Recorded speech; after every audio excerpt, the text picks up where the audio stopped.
આમાંથી sprout box એટલે કે કઠોળ ફણગાવાના બોક્સ જે માર્કેટમાં મળે છે ને ખૂબ જ મોંઘા મળતા હોય છે, ઘરે જ ઇઝીલી કઈ રીતે બનાવાય એ હું આજે તમને શીખવાડીશ. એના માટે આપણે સૌપ્રથમ ગેસ ચાલુ કરી દેવાનો છે અને ત્યારબાદ કોઈ પણ આ રીતની ધારવાળી વસ્તુ હોય એ એના ઉપર આ રીતે ગરમ કરવા રાખી દેવાની છે અને ત્યારબાદ કોઈ પણ ડબ્બો તમે આ રીતે લઈ શકો છો.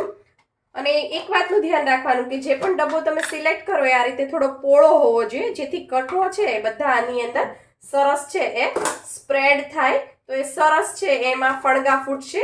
એટલે આ રીતે આપણે મેં અહીંયા એક સૂયો લીધો છે ધારવાળો અને આ રીતે ગરમ કરવા મૂકી દીધો.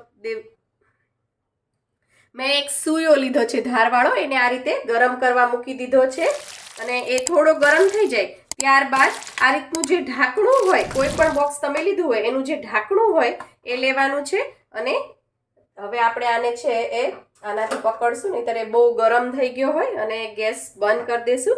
આ રીતે ઢાંકણામાં આ રીતે કાણા પાડવાના છે. તમે જોઈ શકો છો મેં અહીંયા ઓલરેડી પાડેલા જ છે. ગરમ સૂયો અડાડશો એટલે સરસ આ રીતે કાણા પડી જશે. બીજે ક્યાંય નહીં પાડવાના, આ રીતે ઢાંકણામાં જ પાડવાના છે. ત્યારબાદ તમારે જે પણ કઠોળ ફણગાવવું હોય એને આ રીતે 7 થી 8 કલાક પલાળી અને પછી એને તમારે આ ડબ્બામાં રાખી દેવાનું, બધું પાણી નિતારી લેવાનું, પછી ડબ્બામાં નાખી અને આ રીતે ઢાંકણું બંધ કરી દેવાનું છે અને કોઈ પણ ગરમ જગ્યા હોય ત્યાં મૂકી દેવાનું છે.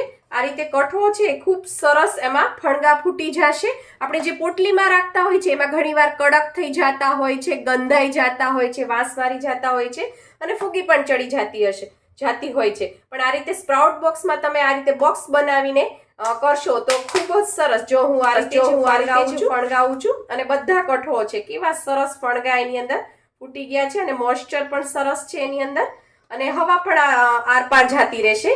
અને આ રીતે જો ત્યારબાદ તમારે આ રીતે ડબ્બો બંધ કરી દેવાનો. તો આ જ રીતે ઘરે તમે ઇઝીલી સ્પ્રાઉટ બોક્સ રેડી કરી શકો છો.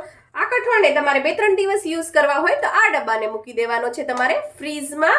આવી જ આઈડિયા, ટિપ્સ અને રેસિપી માટે સબસ્ક્રાઇબ કરો પૂનમ્સ ફ્લેવર કિચનને. Thank you. આવજો.